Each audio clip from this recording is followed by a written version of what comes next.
Hey guys, welcome back. Today I'm going to talk about Godzilla Minus One. This is one of the movies I watched last month, and I was just absolutely blown away by this on every front. It was one of the, I would say, of the Godzilla movies I've seen, which I know is not a lot. This is definitely my favorite one. So for Christmas, I got Godzilla Minus One in 4K. This is the copy I watched when I saw the movie. And I'm just trying to see if you guys can see it there. Academy Award winner for Best Visual Effects. If you've seen this movie, you understand that that was a well-earned reward. The effects for Godzilla was absolutely amazing.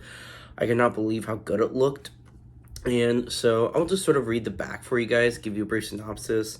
In post-war Japan, Godzilla brings new devastation to an already scorched landscape. With no military intervention or government help in sight, the survivors must join together in the face of despair and fight back against the unrelenting terror. So this is already something that's different than the MonsterVerse that we've seen with Godzilla and Kong before.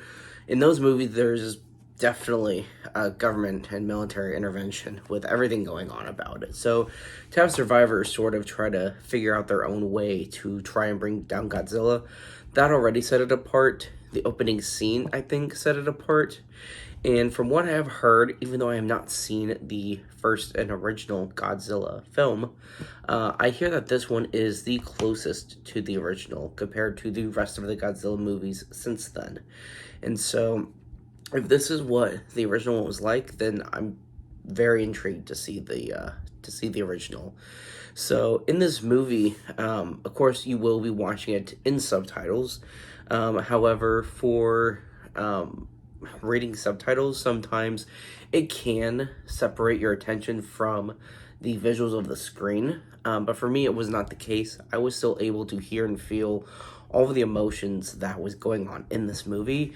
And they had some really, really emotional moments that it was sort of hard not to tear up during. I mean, they put a lot of heart and soul into this movie, and it shows. The way the visual effects were for him, there are moments where you can tell, yep, this is not CGI, but I think that's a good thing. I think being able to point out those parts of the movie where it's like, oh, this wasn't CGI, that's actually, practical effects. It's just nice to see. It's sort of a nice surprise.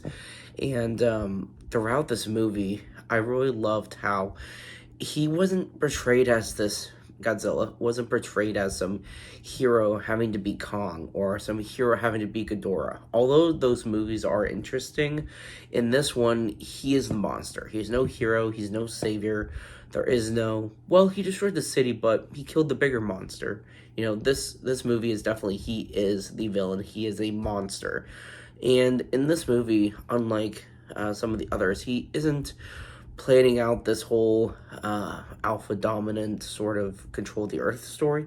He's just a monster, just moving around, and he happens to cause damage. And so throughout those effects, when he's firing at cities or destroying the cities, the way the camera angles and the shots are, it's very, very airy, and it gives you sort of the sense of dread whenever he's on screen. Whenever Godzilla shows up, it's like, oh god, not again. And that's how I felt every time he kept showing up over and over.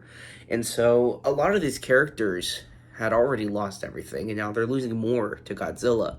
And so I think the way the characters were written, you definitely root for pretty much all of the main characters involved. And so I just really loved how not only was the script well written, the character development was spot on. The visuals, of course, were amazing, and I like the realisticness of, if you can say that for a Godzilla movie, for how he would be portrayed if he were to exist. And so I really loved all those aspects about this movie. I think all of those packed together is what made this movie the success that it was. I had a budget, I believe it was around $15 million.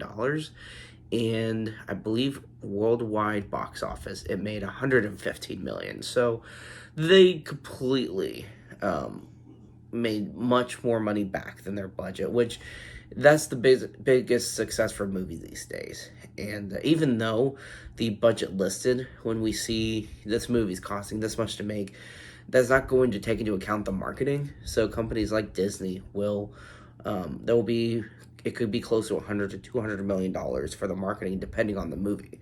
So for something like Godzilla minus one, clearly didn't have marketing on the same level as Disney would have, but whatever the marketing could have or would have been for it, it still made more than triple their budget, which I think is just phenomenal.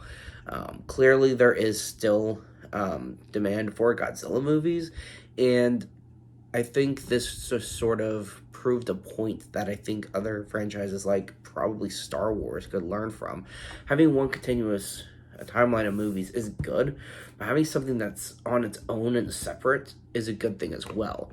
Because when you watch Godzilla minus one, even though reviewing the movie, you're comparing it to some of the others, but when you're watching it, you're not thinking about the others. You're just fully engaged in this one.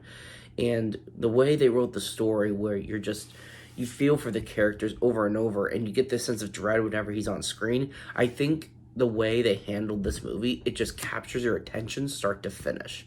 And that's a rare feat for a movie to have, is to keep your attention the entire time. A lot of movies that are great, phenomenal movies can have slow parts or boring parts, but this movie didn't have either. So I was very surprised.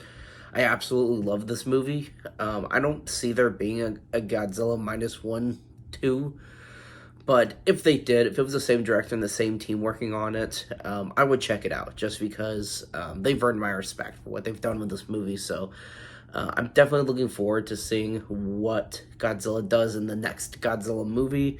I know there's been these ridiculous rumors of Godzilla goes to space, much like several horror franchises. So I don't know what's going to happen with Godzilla next, but the franchise is clearly going on strong, and clearly this movie definitely helped public reception of him as a character and a franchise. So if you have not checked out this movie, I would definitely recommend it.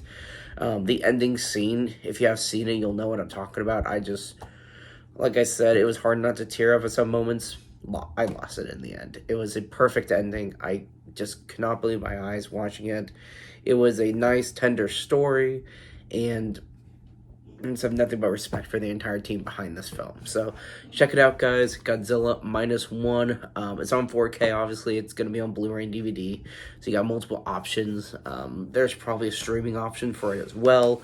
So it is not going to be difficult to get your hands on a copy of this movie or to see it. So thank you guys for watching my review. Keep it digging, and I will see you guys next time.